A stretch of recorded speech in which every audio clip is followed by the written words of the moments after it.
Erim Azamat meni muzlagan deb atardi. U bilmasdiki, bu muzni faqat boshqa bir olif uning o'z ukasi Jasurning qaynoq nafasi erita olishini. Mening ismim Kamola. Turmush qurganimizga 7 yil bo'ldi. Dastlabki yillar sevgi bor edi. Ammo qachon, qanday qilib u so'nganini bilmayman. Erim Azamat men uchun sovuq toshga aylandi. Ishdan charchab kelganida mendan ko'ra telefonini quchoqlardi. Savollarimga yoki yo'q deb javob berardi. Eng yomoni kechalari edi. U menga orqasini o'girib uxlardi. Oylab menga teginmasdi. Men o'zimni keraksiz, qurib borayotgan bir guldek his qilardim. Ayolligim mening ayolligim poymol bo'layotgandi. Bir kuni erim uzoq safarga ketdi. 3 oyga. Uyda men va uning 22 yoshli ukasi Jasur qoldik. Qaynonam boshqa shahardagi qizlarnikiga ketgandilar. Jasur u akasiga umuman o'xshamasdi. Hayotga to'la kulib turadigan hazilkash yigit. U meni kelinoyi derdi, lekin bu so'z uning tilida hurmatdan ko'ra ko'proq mehr bilan eshitilardi. Erim ketgach hovli huvullab qoldi. Ammo Jasurning borligi bu huvullashni to'ldirardi. U menga e'tibor bera boshladi. Erimdan yillar davomida ko'rmagan e'tiborni. Kelinoyi, charchadingiz, keling, men o'zim yordam beraman deb og'ir chelakni qo'limdan olardi. Kechqurun men uchun ataylab choy damlab, issiqroq kiyinib oling, shamollab qolasiz, derdi. Bu oddiy so'zlar mening muzlagan qalbimni erita boshlagandi. Avvaliga qarshilik qildim. Bu noto'g'ri, u qaynim deb o'zimni urishardim. Ammo yolg'izlik, mehrga chanqoqlik mening barcha himoya devorlarimni qulata boshladi.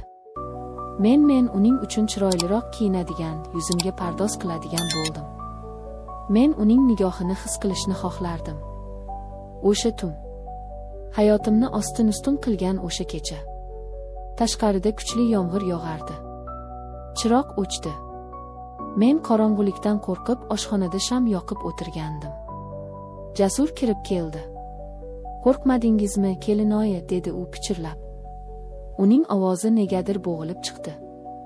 "Yo'q, qo'rqmadim", dedim qaltirab. U menga yaqinlashdi.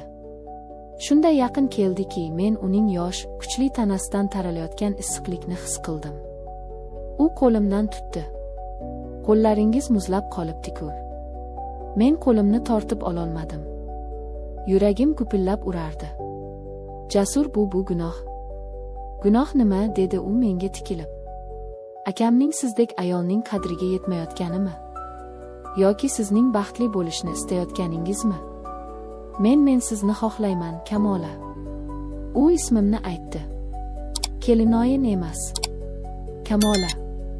U egilib lablarimdan o'pdi. Bu mening butun vujudimni titratib yubordi. Bu erimning sovuq, majburiy o'pichlari emasdi. Bu otash edi.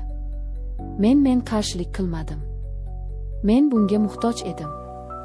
Qo'llarim beixtiyor uning bo'ynidan quchoqladi. U meni ko'tarib oldi. Men yengil qushdek edim.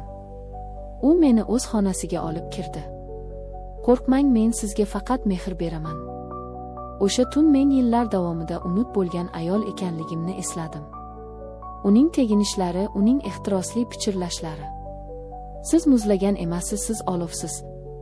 U mening tanamni shunday ehtiros bilan o'rganardiki, uning har bir teginishi men uning quchog'ida o'zimni ham gunohkor, ham dunyodagi eng baxtli ayoldek his qilardim. U meni ko'tarib oshxona stolining ustiga o'tkazdi. Uning qo'llari ko'ylagimning tugmalarini shoshqaloqlik bilan yecha boshladi. U ko'kraklarimni shunday ehtiros bilan o'pardiki, men ingrab yubordim. Yillar davomida birinchi marta. Uning tili. U mening ayolligimni shunday mahorat bilan erkaladiki, men hushimdan ketayozdim. "Jonim, buncha shirin bo'lmasang." Nihoyat u ichimga asbobini kirgizdi. Men ko'zlarimni qattiq yumdim.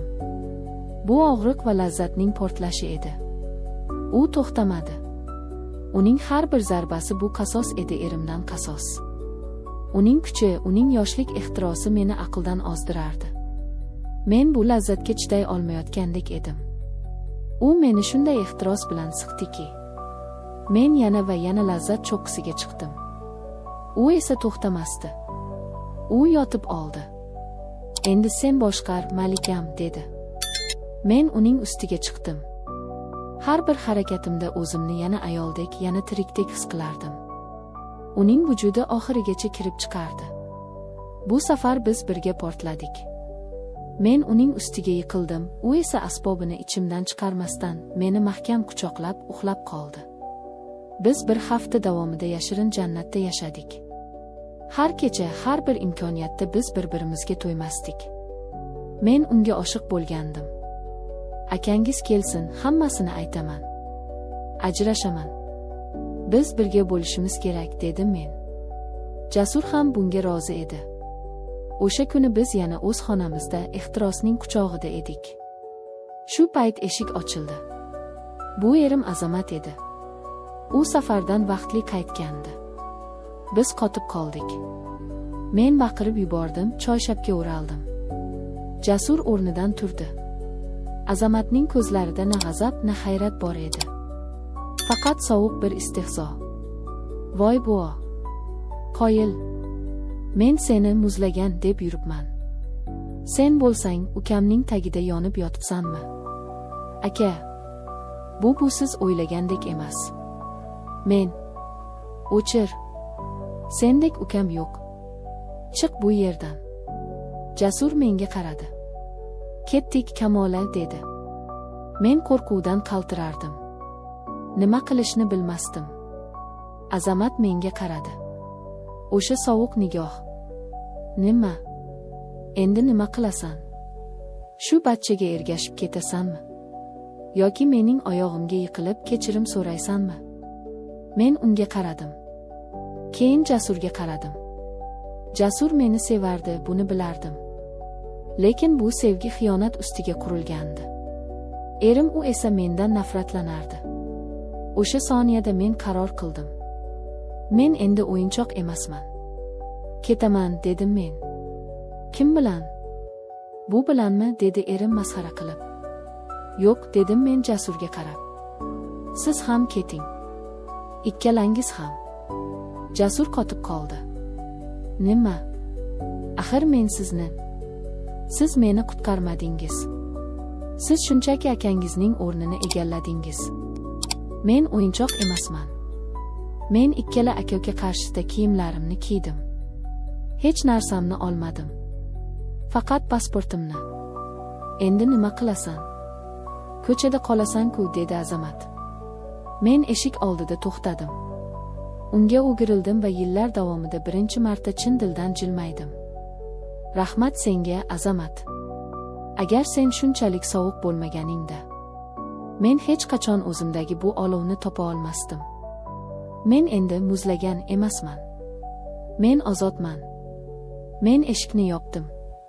Ularning ikkalasini ham gunohkor va hayratga to'la o'tmishimda qoldirib, yangi, noma'lum, ammo o'zimga tegishli bo'lgan hayot sari qadam qo'ydim.